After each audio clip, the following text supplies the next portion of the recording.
What happened on the 7th of October was not just a massive attack on innocent people inside Israel.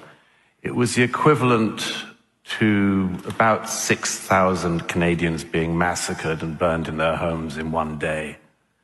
It's the equivalent of about 1,500 of your fellow Canadians being taken hostage. You know, you would have thought after an attack like the one that Hamas instigated, that started this terrible war, you would have thought that there would be some sympathy for the world, from the world. You might have thought the world would pay attention to the attack and at least pay attention to the people behind it.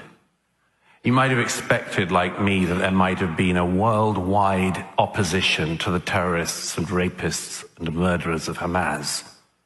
You might have thought there would be hatred around the world erupting at the government of Qatar and its mouthpiece, Al Jazeera, its funding of Hamas and its hosting of the leadership of Hamas in Qatar. You might have thought there'd have been an outpouring of rage at the Islamic Revolutionary Government in Tehran, but no.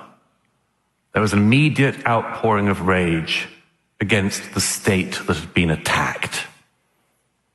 Bring back our girls, we had 10 years ago in the war in northern Nigeria, which I also covered. Bring back our girls. No international campaign saying bring back our Jewish children. Believe all women, we've been told for years. But turns out, not if the raped women are Jews. Israel is the only country in the world which, when it's attacked, gets attacked more.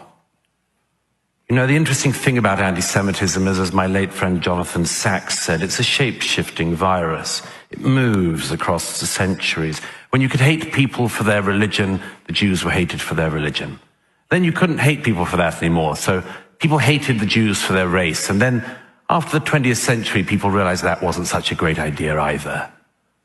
Now, the Jews are hated not for their religion or their race, but for having a state. People around the world hate them so much for it that Israelis are attacked when they have hostages taken, and this is to remember the 100 hostages still in captivity in Gaza, who, if they were given back by Hamas today, the war would be over. And they're also attacked when they rescue their hostages. You know, the interesting thing about anti-Semitism is the Jews can never win, because historically they've been hated for being rich and for being poor. They've been hated for integrating and for not integrating. They were hated for being stateless. Remember, rootless cosmopolitans, the far right used to say. And now they're hated for having a state. Today, the only really acceptable form of anti-Semitism, aside from the sewers of the far right, the only real tolerated form of anti-Semitism is anti-Zionism. And Zionism, as we just heard, is simply the right of the Jews to self-determination in their historic homeland. That's all. Anti-Semitism, as we've also just heard, is double standards against Jewish people, or cruel and unfair treatment of people because they're Jews. This isn't very far away from home here. If this isn't anti-Semitism, can the audience here tell me why the following things have happened since October the 7th? Why in a Montreal suburb a synagogue should be firebombed, as happened in November? Why there should have been gunshots against the yeshiva? Why in Toronto a bookstore owned by a Jew should be attacked?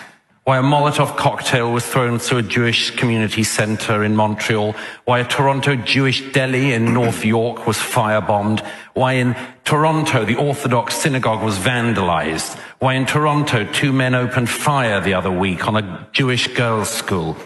If it isn't anti-Semitism, tell me why just a week ago pro-Hamas protesters tried to go through Jewish areas in this city shouting not just Allahu Akbar, but, and I quote, sorry for the language, fucking filthy fucking Zionist pigs, dirty Zionist rats. Have you heard that language before? The Jews have. Now look, if you are interested in this motion, just bear this in mind. It's not about Netanyahu, it's not about this war, it's about double standards, and one question hovers over it above all, the question of who would protect the Jews. Who would you trust to protect them? The Europeans? The Arab world? No. History shows only one people will protect the Jewish people. The Jewish people. That's what Zionism is. Thank you.